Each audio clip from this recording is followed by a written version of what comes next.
Alright, you lot. Welcome to Hey Scotty, weekly Q&A where your questions get served up like dodgy kill cams. Slow, painful, and begging for justice. This isn't some influencer fest where every opinion's sponsored by Raid Shadow Bollocks. Nah, this is where I rip through your questions with brutal honesty.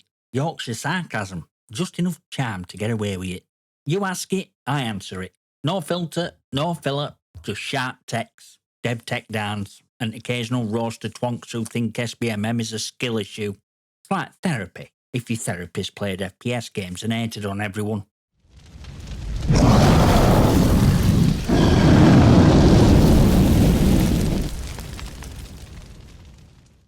Right then, this question's from Swan62116 who says, Hey Scotty, any chance you'll create another vid like Truth Behind SBMM?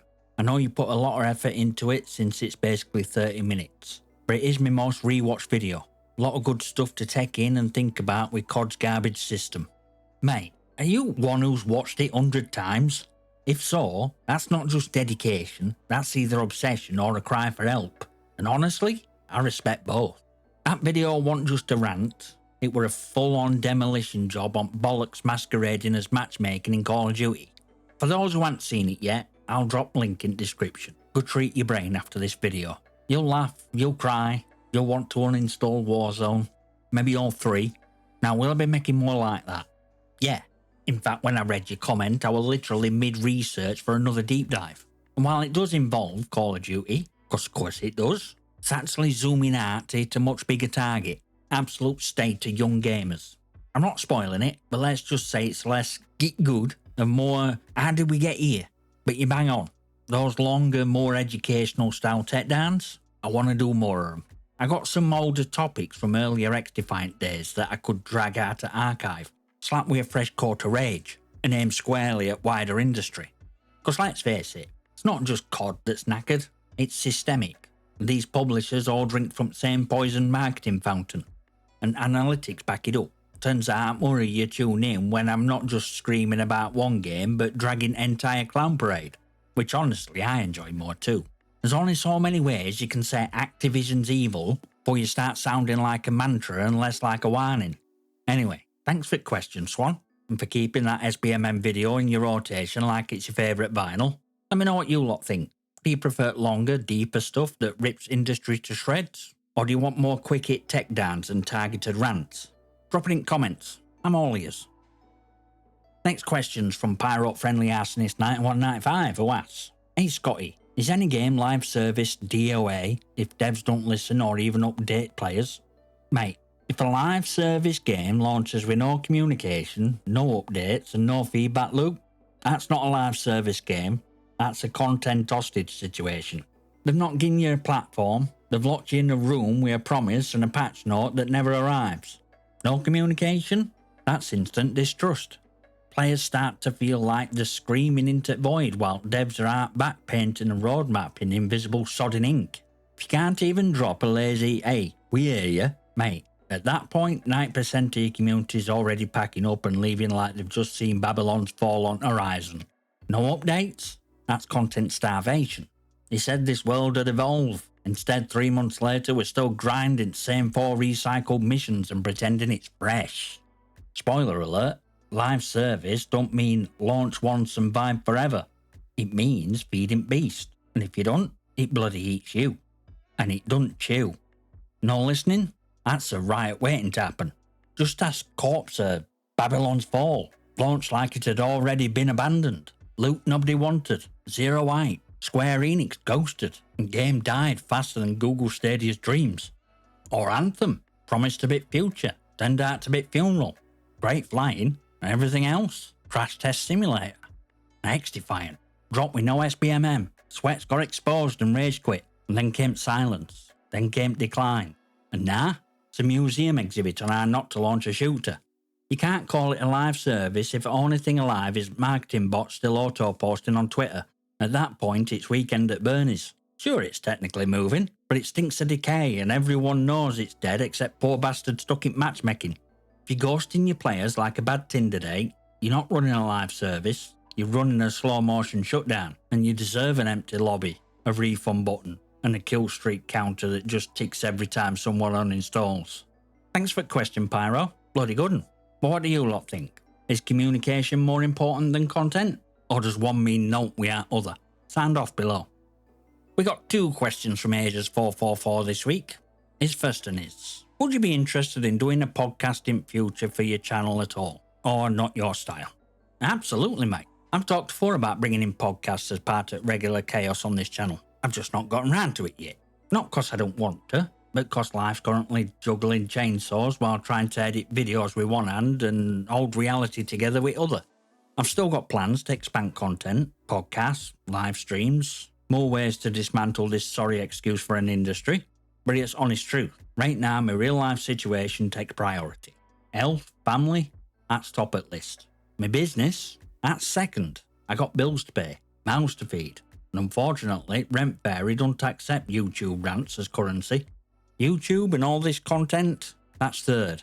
That's structure, that's order. And unless something dramatic changes, like I win lottery or suddenly develop power to clone myself, that's how it'll stay for the foreseeable future. Now once I'm able to step away from running business, retire properly, hang up boss hat, then yeah, expect this whole operation to go nuclear. I'll have more time, more content, and probably less patience for corporate bullshit than ever before. That's when things like podcasts will really kick off, because I'll be able to do it right, not rushed, not half-assed, and definitely not sanitised for ad revenue. So it's not a no, it's just a not yet. Appreciate question, Ages. But let me ask you lot, would you actually tune in to a Scotty-style podcast? Unfiltered, unhinged, probably banned in several countries? Let me know in comments. Second question from Ages is, I was curious on your take on a game called Meet Your Maker. I've played it, but I wanted to get an unfiltered Yorkshire opinion. If you played it or not, that's cool. But would you give your opinion about this game? Right, mate, I haven't played it personally, but after seeing your question, I went on a little fact-finding mission. Proper nosy around. And here's what I found. If there were ever a game that's flirting aggressively with dictionary definition a dead game, it's Meet Your Maker. At time of recording, there were 10 players online. Not 10,000, just 10 sad bastards probably sat around wondering if they're in wrong server, or just in a post-apocalyptic escape room that nobody else had bought tickets for. At 24-hour peak, 12 players. Mate, I've seen more activity in my local Witherspoons on a Monday morning. Now, to be fair, lifetime peak is technically better than Call of Duty Vanguard ever managed to justify. But let's not start celebrating better than Vanguard as a milestone. That's like saying you outrun man with no legs. Gameplay-wise though, I'll give credit, it looks fun. Sort of like Fortnite Death Runs, got angry, went to therapy and came back with a Mad Max haircut. Player-built fortresses are wicked in theory, set your own death traps, challenge others to get in and hoard your little pile of loot like a sadistic goblin. I like that idea, I love custom level stuff, always have, but it's kicker. It's still $15.99 on Steam, and I'm not spending 16 quid to walk into an empty server and get murdered by a single guy who's memorised every trap layout since launch. That's not gameplay, that's masochism. Honestly, it's a bloody shame. This could have been summer. But Behaviour Interactive clearly took one look at it and muttered, we got Dead by Daylight money and left it on live support in back alley. No updates, no marketing. Just another indie experiment left to rot while they sell more killer skins to teenage Twitch goblins. So yeah, Ages, that's your unfiltered Yorkshire opinion. Meet Your Maker could have been brilliant, but devs clearly chose to meet the margin targets instead. Thanks for the question, mate. Now what about rest of you? Anyone out there actually played it? Or were you all just waiting for it to hit Game Pass and die quietly in your backlog? Let me know down below. This next question comes from your boy Ricky123, who asks, Hey Scotty, other day I saw some small creators getting hated on in comments cause clip they posted were a new Warzone Casual Mode, where it's 28 real players and 130 bots. Are these comments twonkery, or is their hate justified? I personally really like Warzone Casual. It gives me time to loot up, mess around with Ellie, and by the last couple of zones only real players are left. Mate, let me make this crystal fucking clear. If a game is SBMM and still gives you bot-filled casual mode, that's a win. Fortnite figured it out years ago, and it's still one of the best decisions they ever made. Bots might not trash talk you, teabag your corpse, or start beef on Twitter, but they let you warm up, practice, and actually have fun. Shocking, I know. Yeah, you might get a little ego boost thinking you've just wiped a squad of sweats, only to realise it were 3 bots and a bloke named Gary still trying to figure out how to ping.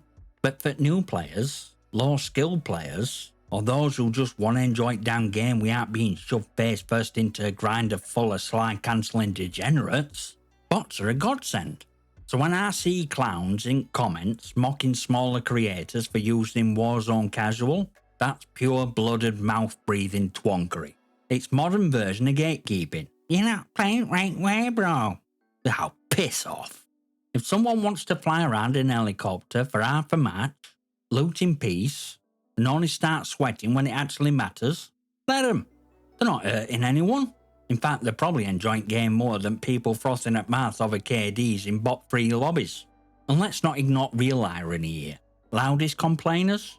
Most of them are probably reverse boosters or smurfers anyway, dropping into easier lobbies to farm clips and pretend they're cracked.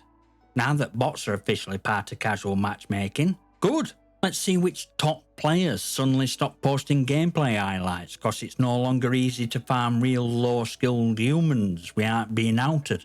And no, I haven't played Warzone recently. I'm not touching that flaming bin fire until something changes. Maybe I'll fire up COD Mobile again if I get bored enough. But this new bot mode honestly sounds like one of the best ideas I've had in years. So here's bottom line. If you're having a great time in casual mode, flying helis, looting, vibing, then listen closely. Fuck what anyone else says. Play how you want, and if you're making content on it, fair play, mate. Drop your channel in comments. I'll swing by and show some support. Don't let twonks tell you how to enjoy your own game. That's their problem, not yours. Right, this next question comes from me.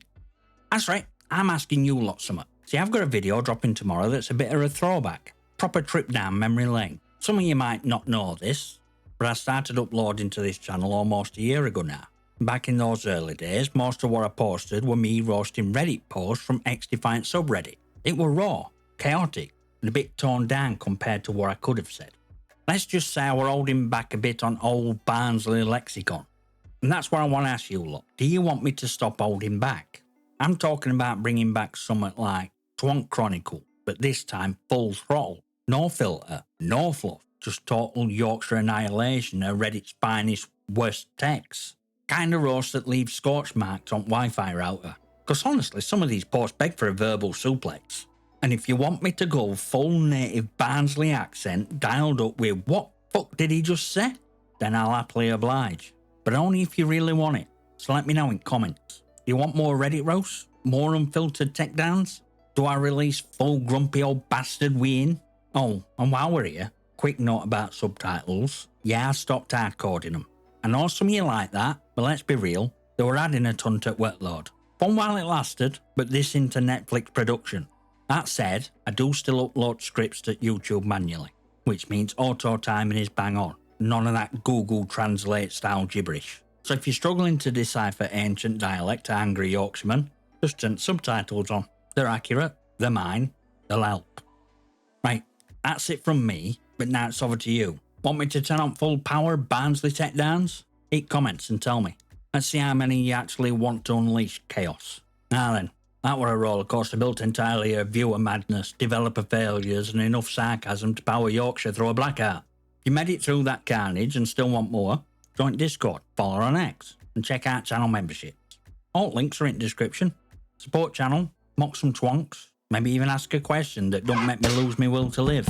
Smash that like button, hit subscribe, and leave your comments and questions below. I might just feature them on channel. I'll see you next time, you magnificent.